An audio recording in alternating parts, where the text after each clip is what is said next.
Hello and welcome to our YouTube channel. आमची लर्नवेलची गँग निघाली आहे पिंपरी चिंचवड सायन्स पार्कला. सकाळी लवकर अगदी उत्साहात आम्ही इथे पोहोचलो. आम्ही आलो तेव्हा तिकीट घरही बंद होतं. नंतर तिकीट घेतले आणि एंट्री केली. हे एंट्रीलाच आपल्याला हे पेंड्युलम दिसतं. ह्या पेंड्युलमद्वारे पृथ्वीची दैनंदिन गती दर्शविण्यात आली आहे. ह्या पेंड्युलमला फ्रेंच भौतिकशास्त्रज्ञ लिओन फोकाल्ट यांचे नाव देण्यात आले आहे. वेव्ह मोशनचं मॉडेल पाहिलं आणि मग युनिसेल्युलर ऑर्गॅनिझम्स ते मल्टीसेल्युलर ऑर्गॅनिझम्स असे चार्ट एक्सप्लेन केले आहेत. ब्रह्मांडाचं निर्माण कसं झालं, सूर्य कसा बनला, अशा अनेक गोष्टी मी त्यांना समजावून सांगितल्या. मुलांनी अगदी छान नोट्सही काढून घेतले. इथे तर मुलांना मॅजिकच वाटलं. न्यूटन्स क्रेडल, खरं तर एक बॉल धरून एका साईडने सोडला तर दुसऱ्या बाजूने देखील एकच बॉल साईडला होत होता. हे तर मॅजिकच वाटलं. But after all it is science. He concept होती मोमेंटमची, त्यामुळे मास, वेलॉसिटी, मोमेंटम असे कॉन्सेप्ट्स क्लिअर करून आम्ही पुढे गेलो. आता हे दिसतंय सॅटेलाईट लॉन्चिंग व्हेकल. इथे आलो आणि मुलं अगदीच आतुर होती, कारण प्रत्येकाला सॅटेलाईट लॉन्च करून बघायचं होतं. आता आमची पावलं वळली ती थेट ऑटोमोबाईल सेक्शनकडे. चाकाचा शोध कसा लागला ह्याचं मॉडेल इथे बनवलं आहे आणि अगदी छान दाखवलं आहे. स्टीम पॉवर आणि स्टीम इंजिनचे मॉडेल्सही आम्ही इथे पाहिले. फर्स्ट स्टीम इंजिनचं मॉडेल देखील इथे ठेवलेलं आहे. हा आहे ऑटोमोबाईलचा सर्वात important section, heart of the machine म्हणजेच इंजिन. इथे वेगवेगळ्या गाड्यांचे इंजिन मॉडेल्स, शाफ्ट्स, टायर्स ठेवलेले होते. यांचं वर्किंगही मुलांना छान वाटत होतं. मग आमचा होता 3D शोचा टाईम.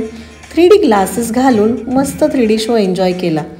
आणि मग आमचा तारांगण शोचा टाईम होता, त्यामुळे तिथून तडक आम्ही वळलो ते प्लॅनेटोरियमकडे. मस्त AC आणि रोलिंग चेअर्सवर झोपून शो बघितला. व्हिडिओ चालू असताना व्हिडिओ काढणं अलाउड नव्हतं, त्यामुळे आतमधला व्हिडिओ नाही काढता आला. MiG-23 हे लढाऊ विमान इथे पाहायला मिळतं, जे भारतीय वायुसेनेद्वारे चिंचवड सायन्स पार्कला भेट देण्यात आले आहे. इथे मुलांनी अगदीच मज्जा केली. विमान आणि थेट आम्ही बाहेर जायलाही निघालो. आता तर सर्वांना प्रचंड भूक लागली होती, त्यामुळे पोटोबाला खुश करण्याशिवाय दुसरं काहीच ऑप्शन नव्हतं. त्यामुळे इथून आम्ही जेवायला गार्डनकडे गेलो आणि तिथे आपापले टिफिन्स खाऊन मग पुन्हा आम्ही परत वळलो ते मिशन सायन्स पार्ककडे. इथे सन हा प्राईम सोर्स ऑफ एनर्जी आहे हे दाखवणारं मॉडेल आहे, जे आम्ही समजून घेऊन पुढे निघालो. इथे पूर्ण सेक्शन हा एनर्जीबद्दल आहे. मग आम्ही sound energy, potential energy, kinetic energy, electrical energy, mechanical energy असे वेगवेगळे कन्व्हर्जन मॉडेल्स पाहिले. मुलांची क्युरॉसिटी आणि इंटरेस्ट अगदीच हाय होता. नवीन गोष्टी पाहायला मिळत होत्या, त्यामुळे त्यांनाही अगदी छान वाटत होतं. टायर बनवायला लागणारे रॉ मटेरियल्स, टायर बनवायची प्रोसेस हे एक्सप्लेनेशन मुलांनी अंडरस्टँड केलं. इथे सायकल चालवून एनर्जी जनरेट करायची होती, त्यामुळे इथे तर नंबरच लागले होते आमचे. मग एकाएकाची बारी झाली. इथे सुरू झाली आमच्या टीम्सची क्विज कॉम्पिटिशन, त्यामुळे इथे तर मुलांना अगदीच मजा आली. यांचा उत्साह आणि आन्सर्स पाहून तिथल्या सरांनी तर त्यांचं कौतुकच केलं, शाबासकीच दिली. किती हुशार आहेत पोरं तुमचे मॅडम, वाह क्या बात. ह्या हॉलमध्ये संडे सायन्स ॲक्टिव्हिटी चालू होती. तिथेही यांना भरपूर मजा आली. पेपरपासून विमान उडवायचं होतं ह्यांना. इथे वेगवेगळे एक्सपेरिमेंट्स ठेवले गेले होते. बोटावर डान्स करणारा हा माणूस छान डान्स करत होता. इथे खूप एक्सपेरिमेंट्स आणि प्रोजेक्ट्स होते. अगदी छोटे छोटे युजफुल एक्सपेरिमेंट्स इथे बघायला मिळतील तुम्हाला.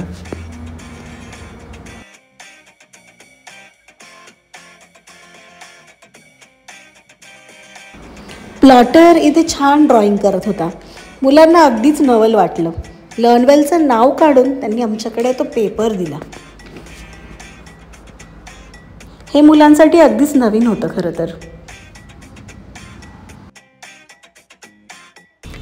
त्यानंतर तर मुलं मिरर्स पाहून इतके खुश झाले की त्यांचा आनंद अगदी पाहण्यासारखा होता. मग आमची पलटण हातावरचे जर्म्स चेक करायच्या मिशनवर होती. कोणाच्या हातावर सर्वात जास्ती जर्म्स आणि बॅक्टेरिया आहेत यावर सर्वांचं लक्ष होतं. खरं तर मुलांना आपण हँडवॉश करायला सांगतो, पण त्यांना ते बॅक्टेरिया आणि जर्म्स पाहायला मिळत नाही. जर्म्स आपण डोळ्यांनी पाहू शकत नाही, ते त्यांना स्क्रीनवर पाहायला मिळाले. इथे आमचे छोटे सायंटिस्ट्स एक एक्सपेरिमेंट ट्राय करून पाहत होते, कारण त्यांची क्युरॉसिटी ही अगदीच हाय लेवलवर होती. आता आम्ही परत पोहोचलो या पेंडुलमपाशी. मुलांनी याची डायरेक्शन चेंज झाली हे एव्हाना नोटीसही केलं होतं. बाहेर गार्डनमध्ये अनेक महान सायंटिस्टचे स्टॅच्यू आहेत. इथे छोट्या छोट्या मॉडेल्सची छान मजा घेत, झोके खेळत इथून निघायला आम्हाला अगदीच 6 वाजले होते. सकाळी 10 ते संध्याकाळी 6पर्यंत पुरेपूर सायन्सचा आनंद घेत आणि भरपूर ज्ञानाची शिदोरी घेऊन आम्ही सायन्स पार्कला निरोप दिला.